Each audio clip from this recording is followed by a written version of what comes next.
Pak Prabowo menyatakan bahwa mengungkit masalah pencalonan Anies Baswedan untuk menjadi Gubernur DKI Jakarta. Pak Anies datang ke rumahnya Pak Prabowo pada saat Pak Prabowo ternyata bergabung dengan Pak Jokowi. Ini saya yakin menumbuhkan kekecewaan dari Anies Baswedan, dan itu diungkapkan oleh Anies pada saat debat. Anies Baswedan pernah menanyakan kalau Pak Prabowo maju menjadi calon presiden, dia tidak akan mengajukan diri jadi presiden. Itu pernah diungkapkan oleh Anies. Dan ternyata janji itu tinggallah janji. Karena pada kenyataannya Anies tetap maju menjadi calon presiden dan berkompetisi dengan Pak Prabowo secara langsung. Dulu mereka satu sekoci, satu pihak, bersama-sama bertindak sebagai oposisi. Bahkan Pak Prabowo mendorong Anies menjadi gubernur, dan pada saat Pilpres tahun 2019, Anies Baswedan secara terang-terangan mendukung Pak Prabowo Subianto. Sini lo ya fansnya Anies, gue bilangin nih, itu Anies jawab pakai data, cuman biar kelihatan ganteng doang. Data langkah realnya kagak ada. Anies bilang libatin saintis kan kemarin. Pakai data dan menggunakan saintis untuk terlibat. Gak usah, gue aja sini sarjana kelautan, gue bahas simple. Nih lo semua pahamin ya. Pertama, lokasi PLTU Suralaya dulu yang katanya jadi penyebab utama polusi Jakarta. Gue gak usah ngomongin jarak dulu, lu pahamin aja dulu bahwa itu ada di barat, jauh dari Jakarta. Kedua, dia ngomongin angin. Biar simple, angin itu ada angin lokal harian sama angin musiman. Angin lokal di pagi hari arahnya begini, dari selatan ke utara. Angin lokal di sore hari arahnya begini, dari utara ke selatan. Jadi bukan salah angin harian ya. Oke, terus ada angin musiman, angin muson barat dan angin muson timur. Kalian semua udah belajar pas SD. Loh bisa dong bang, itu angin muson barat kan dari kiri ke kanan. Angin muson barat itu kejadiannya sekarang, dari Oktober sampai April. Sedangkan ini data PM 2.5 yang merah itu dari Juni sampai Oktober. Itu lagi muson timur. Susah kalau kita menyalahkan angin dari mana saja. Ya emang bukan salah angin harusnya. Dia bilang volume kendaraan setiap hari sama. Ya kagak. Itu Senin Selasa aja ganjil genap. Gue udah sering ketilang di Jakarta gage. Sekarang kemana 80T? Buat apa itu? Hanya yang berbicara pakai data, yang berbicara pakai fiksi. Okay? Anies itu nggak menjawab pertanyaan Prabowo. Ditanya 80T-nya dipakai kemana? Langkah realnya apa? Tiap 5 tahun kan mau maju pemilihan. Ya. Nah ini musim politisi, tokoh-tokoh politik, musim apa? Obrol janji. Obrol janji. Emang lidah tak berpulang. Iya ya. Hati-hati tokoh politik yang obrol janji, om dok, ngomong-ngomong doang. Fenomena ordal ini menyebalkan. Di seluruh Indonesia kita menghadapi fenomena ordal. Ada ordal di mana-mana yang membuat meritokratik nggak berjalan, yang membuat etika luntur.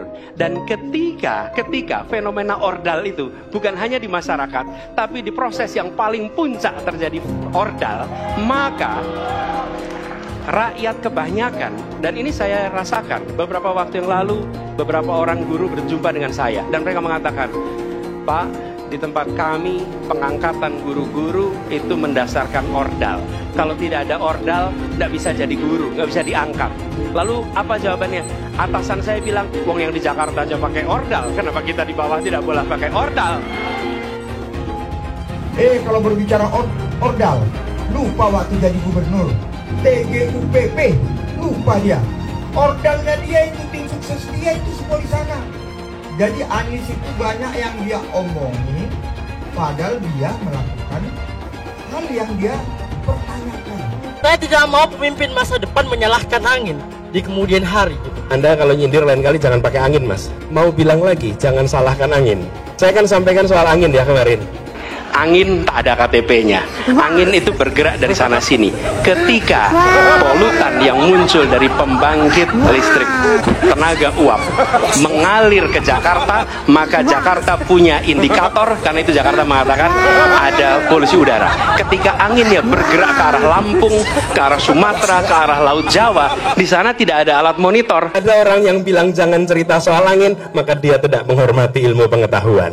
Mas Anies, Mas Anies, masa sih angin kok sampai nggak punya KTP lo ya?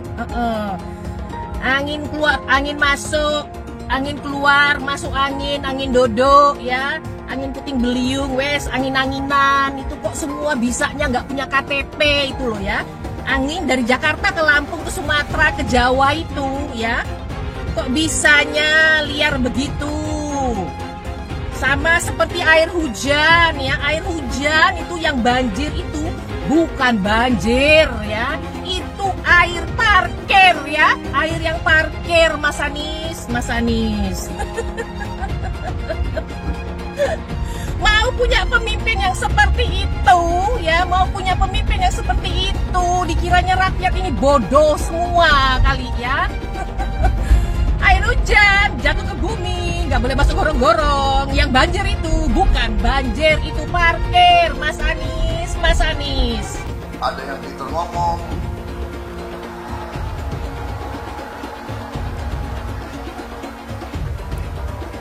ada yang pintar ngeluh, ada yang macam-macam pintarnya itu. Belum tentu bisa kerja untuk rakyat Indonesia.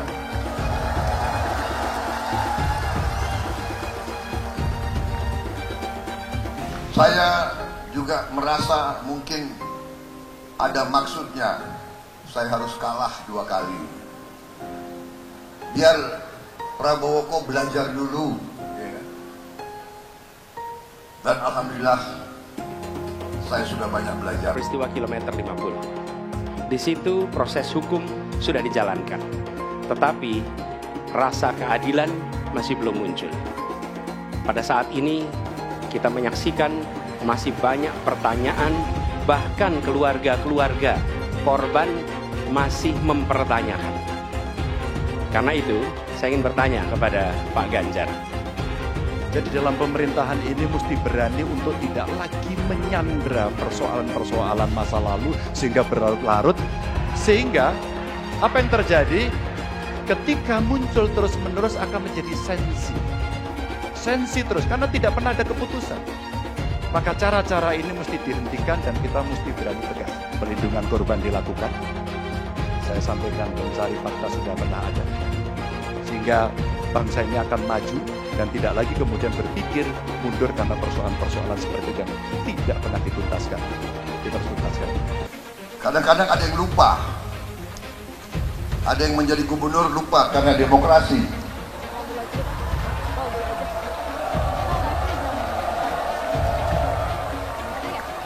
Jadi gubernur itu demokrasi, ya kan? Jadi bupati demokrasi, apalagi jadi gubernur yang usung oposisi lagi, saudara-saudara.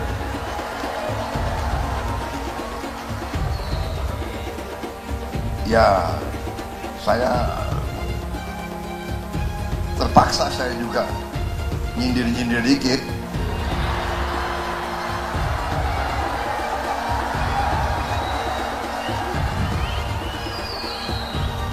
Boleh dong.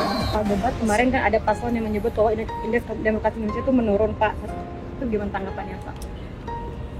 Ya, itu sebagai evaluasi. Tetapi yang jelas kita ini kan tidak pernah melakukan pembatasan apapun dalam berbicara, dalam berpendapat. Ada yang maki-maki presiden, ada yang caci maki presiden, ada yang merendahkan presiden. Yang menjelekan juga biasa-biasa saja. Di Patung Kuda, di depan istana juga demo, juga hampir setiap minggu, setiap hari juga ada. Ya nggak ada masalah. Mas Anies pernah jadi gubernur 5 tahun di DKI. DKI menerima indeks polusi tertinggi di dunia. Bagaimana dengan anggaran 80T? Pak Anies sebagai gubernur tidak dapat berbuat sesuatu yang berarti untuk mengurangi polusi. Terima kasih. Polusi udara tak punya KTP, angin tak ada KTP-nya. Angin itu bergerak dari sana sini. Ketika polutan yang muncul dari pembangkit listrik tenaga uap mengalir ke Jakarta, maka Jakarta punya indikator, karena itu Jakarta mengatakan ada polusi udara. Ya susah kalau kita menyalahkan angin dari mana saja ya.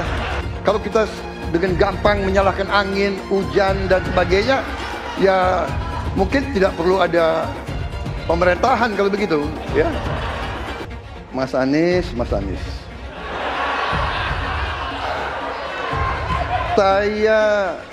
Saya berpendapat Mas Anies ini agak berlebihan. Mas Anies mengeluh tentang demokrasi ini dan itu dan ini. Mas Anies dipilih jadi gubernur DKI menghadapi pemerintah yang berkuasa. Saya yang mengusung Bapak.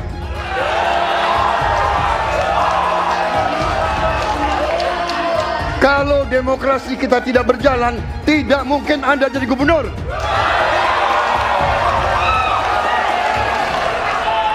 Kalau Jokowi diktator, Anda tidak mungkin jadi gubernur. Saya waktu itu oposisi, Mas Anies. Anda ke rumah saya, kita oposisi, Anda terpilih. Tujuannya bukan semata-mata tentang mentiadakan kekerasan. Karena damai itu bukan tiada kekerasan, damai itu ada keadilan. Itu prinsip utamanya, bahwa yang harus dihadirkan bukan tidak ada kekerasan, tapi keadilan. Tunggu dulu, aku mau jawab.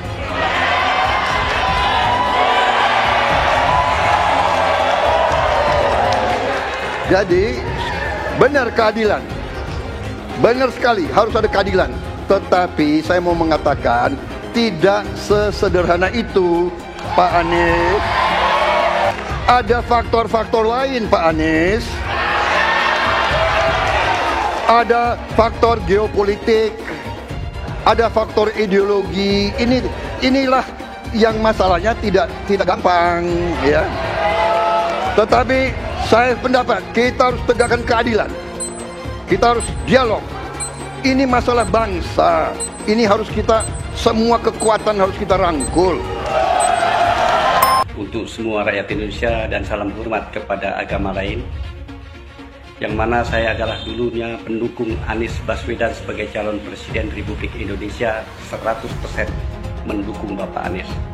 Tapi ternyata setelah tahu dia mendukung dengan adanya Rohingya masuk ke Indonesia, maka dengan ini kami 100% membatalkan niat itu.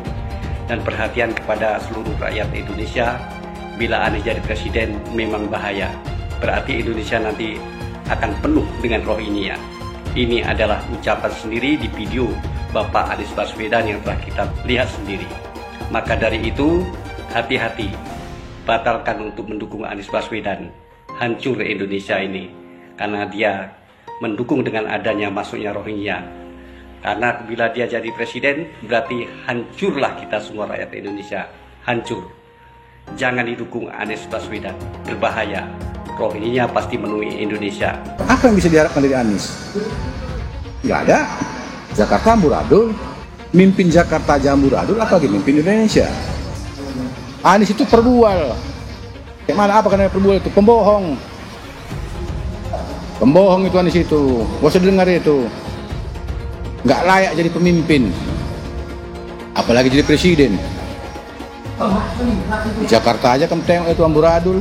Di Jakarta tingkat kemiskinan tinggi, pembangunan apa yang bisa dibangun Jakarta?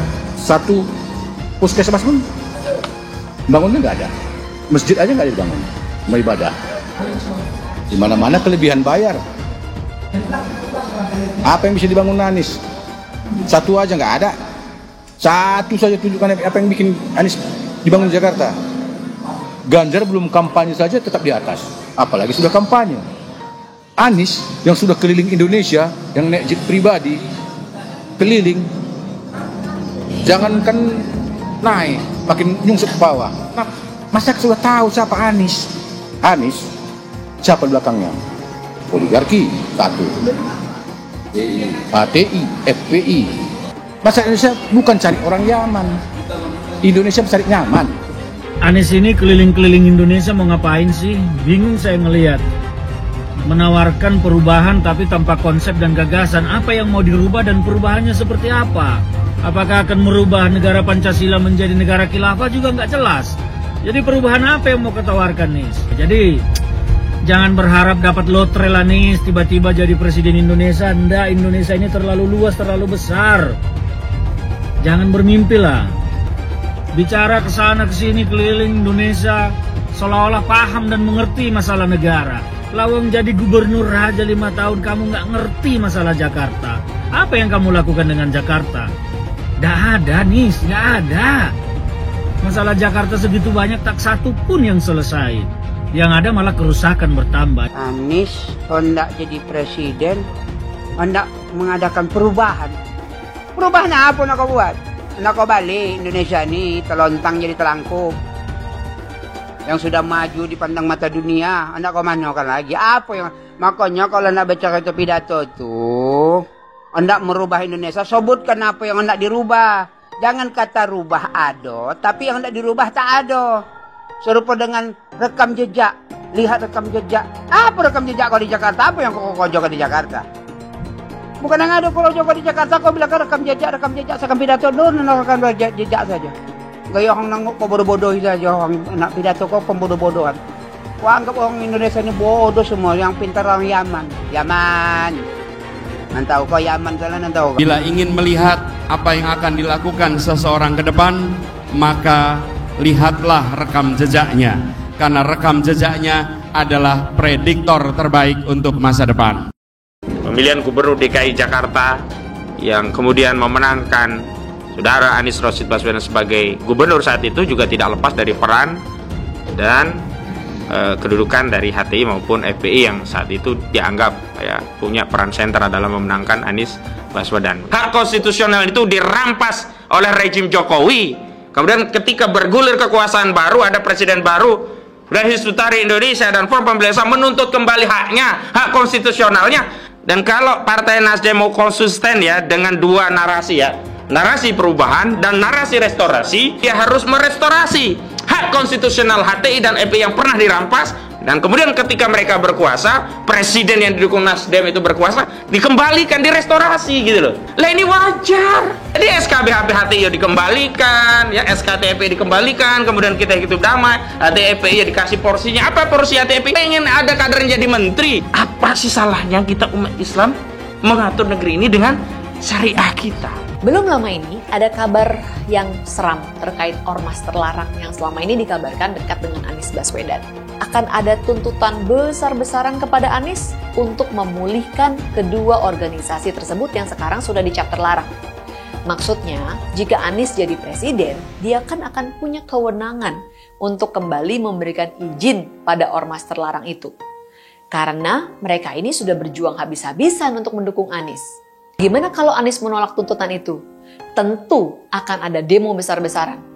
Mungkin bahkan akan ada gelombang demo berjilid-jilid karena mereka telah dikecewakan oleh Anies, padahal sudah didukung dari awal. Ini mengingatkan kita pada fakta bahwa dua ormas ini dulu juga getol mendukung Anies pada Pilgub Jakarta 2017 yang lalu.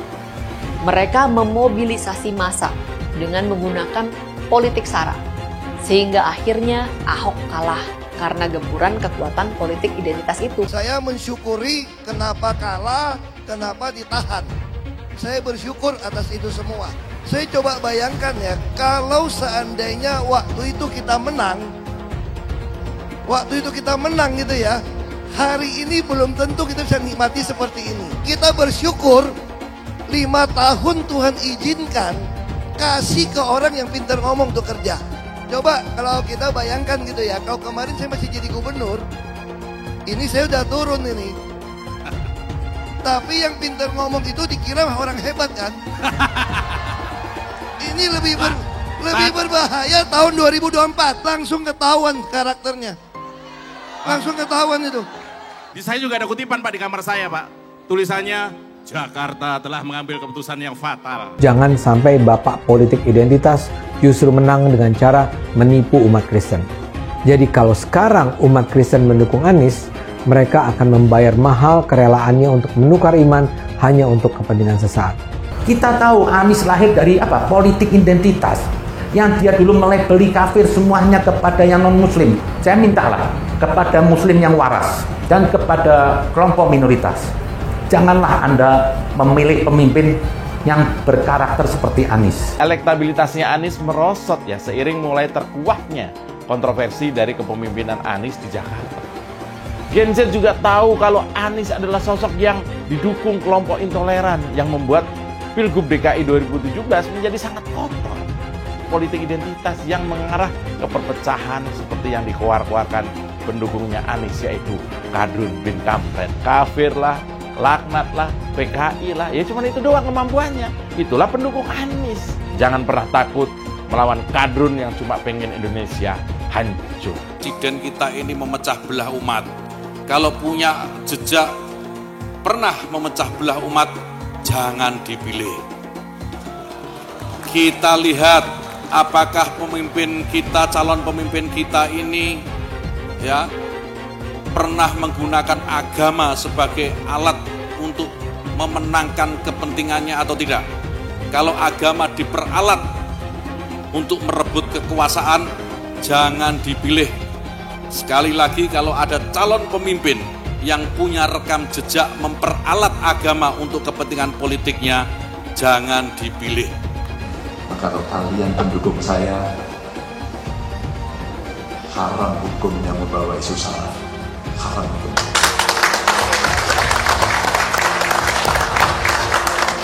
Kita sudah lelah dengan isu itu. Kita menjadi bangsa yang terbelah. Dan untuk mengembalikan susah. Bapak Politik Identitas Indonesia Anies Baswedan, Bapak Intoleransi Indonesia Anies Baswedan, jangan lupakan, jangan terlena, jangan sampai dia pecahkan kita dengan dagangan ayat dan mayatnya. Air itu turun dari langit, turunnya ke atap rumah langsung sumur bor, bukan ke sungai dan ke laut. Saya ingatkan, jangan ada lagi politik identitas. Jangan ada lagi politisasi agama. Penjajahan di depan mata itu di Jakarta. Kita semua pribumi ditindas, kini saatnya kita menjadi tuan rumah di negeri sendiri. Saya bilang, Nis, ente gak bisa jadi presiden. Kenapa? Karena presiden adalah orang Indonesia asli, saya bilang. PKI yang kita harapkan, Anies Baswedan yang begitu jelas Islamnya. 4 tahun 8 bulan jadi gubernur. Mana peraturan pergub saja yang melarang migrasi?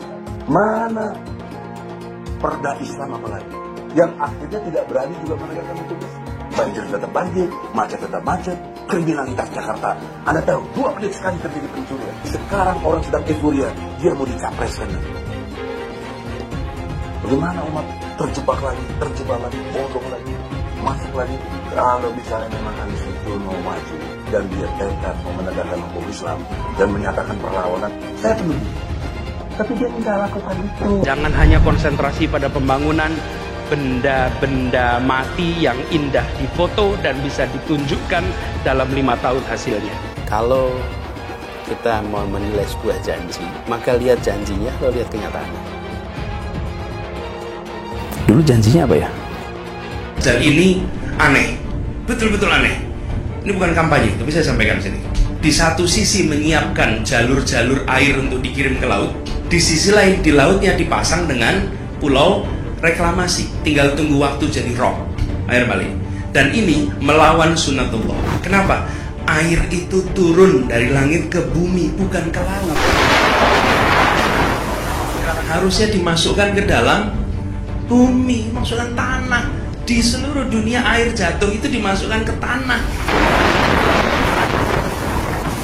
bukan dialirkan pakai gorong-gorong raksasa ke laut. Jakarta telah mengambil keputusan yang fatal. Bukan banjir, itu memang parkir air.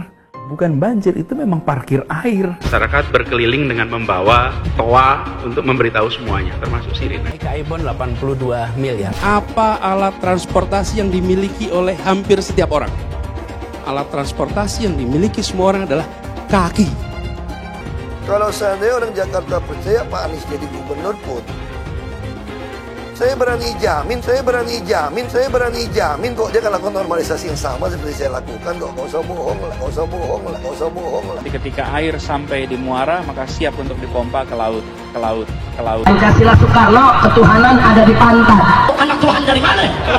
Kalau Yesus anak Tuhan, bidangnya siapa? Besok di seluruh wilayah Indonesia kami katakan dan Iblis hanya menggoda orang yang beriman. Makanya jarang-jarang orang kafir kerasukan setan. Yang kerasukan setan itu orang baik-baik. Jarang, saya belum pernah nengok Cina kerasukan setan. Pernahkah Ahok itu kerasukan setan? Enggak, setannya juga pernah. Karena sesama setan dilarang saling menggoda. Karena di salib itu ada jin kafir. Haleluya. Kepalanya ke kiri apa ke kanan?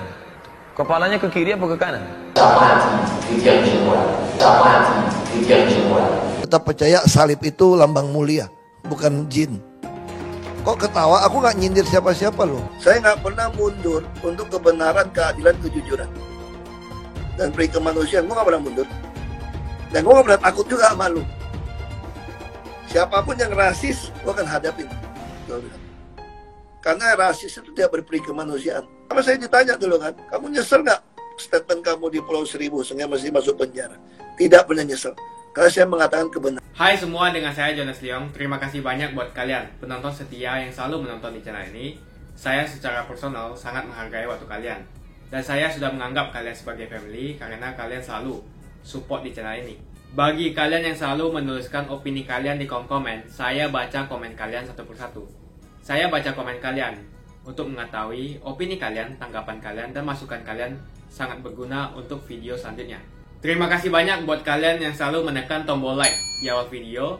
Video seperti ini membutuhkan waktu dan juga research. Dan ini semua gratis untuk kalian. Jadi pastikan kalian menekan tombol like-nya supaya saya mengetahui kalian menyukai konten yang saya bagikan. Sekarang itu banyak pihak-pihak yang kita nilai sebagai pihak yang punya kredibilitas yang tinggi. Sekarang malah udah diraguin kredibilitasnya. Contohnya apa? Salah satu contohnya adalah lembaga survei. Dari yang gue dengar, banyak lembaga survei yang udah dikondisiin. Ada juga beberapa lembaga survei yang masih beres dan tetap mempertahankan kredibilitasnya. Nah, khusus untuk lembaga survei modelan kayak gini, penanganannya beda. Nah, beberapa lembaga survei itu udah dikondisiin untuk memenangkan paslon tertentu dalam setiap hasil surveinya. Kira-kira siapa paslon yang gue maksud? Ya lu tau lah siapa yang gue maksud. Siapa lagi kalau bukan pasangan Gemoy sama Samsul. Walaupun nggak semua lembaga survei udah dikondisiin, kalau gue ngomong semua, nah berarti gue menggeneralisir. Jadi jangan dipotong terus di framing seolah-olah gue bilang semua lembaga survei. Oke? Biasanya tuh dari pihak pemerintah, dia bakalan nyari tahu. Mereka nih pada mau survei ke daerah mana. Abis itu, sebelum para surveyor itu turun ke lapangan, oknum-oknum yang udah ditugasin itu bakalan ke lokasi duluan untuk nawarin bansos yang katanya dari pemerintah. Tapi sambil ngasih arahan untuk milih pasangan nomor 2 pas nanti ditanyain sama para surveyor. Nah, selain info tadi, gue juga dapat beberapa informasi lain tentang metodologi lembaga survei kalau mau survei. Jadi gini, sebelum para lembaga survei itu survei, biasanya tuh mereka pasti laporan dulu ke pejabat setempat. Entah itu ketua RT, ketua RW, kepala desa, ataupun kepala-kepala yang lainnya lah gitu. Nah, karena sistem lapor dulu itu, akhirnya dikiriminlah pendamping untuk nemenin para surveyor untuk ngambil sampel survei. Jadi kalau hasil surveinya 02 pada tinggi-tinggi banget dibandingin sama paslon lain, ya nggak usah heran. Terus selain dua info yang tadi gue ceritain, ada juga lembaga survei yang nggak jelas dalam ngebuat pertanyaan yang dalam tanda kutip adalah pertanyaan jebakan Batman. Kayak misalkan, lu udah makan belum? Kalau lu jawab udah makan, berarti lu dukung Prabowo. Nah lo, kalau lu jawab belum, ya sama aja, lu dukung Prabowo. Lucu kan? Bentar. Oke, ini gue kasih contoh pertanyaan yang tadi gue bilang sebagai pertanyaan jebakan Batman. Apakah Anda puas dengan pemerintahannya Jokowi? Apakah Anda ingin pemerintahannya Jokowi dilanjutin? Apakah Anda setuju kalau programnya Jokowi dilanjutin lagi sama Prabowo? Terus endingnya ditutup dengan pertanyaan, berarti Anda maunya Prabowo yang lanjutin semua programnya Jokowi kan?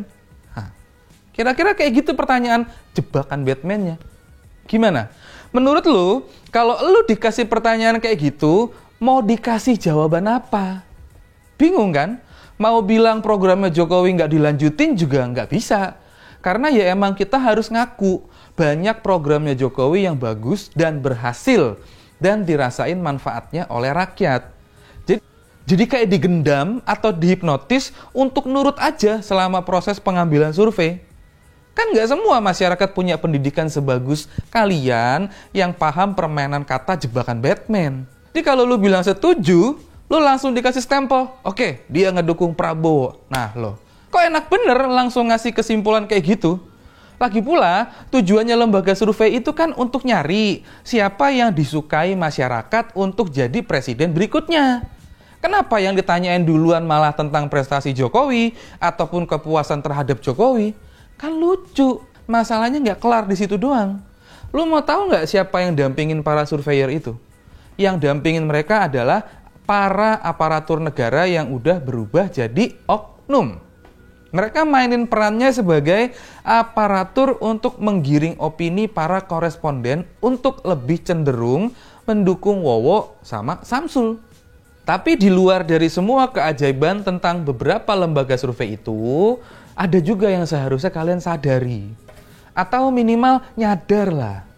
Coba perhatiin semua narasi tim sesnya Prabowo dan para buzzernya.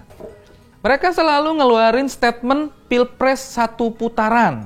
Prabowo menang 1 putaran. Dan seterusnya. Berdasarkan dari hasil survei yang beredar yang menangin Prabowo. Tapi kenapa mereka masih tetap pakai metode intimidasi itu?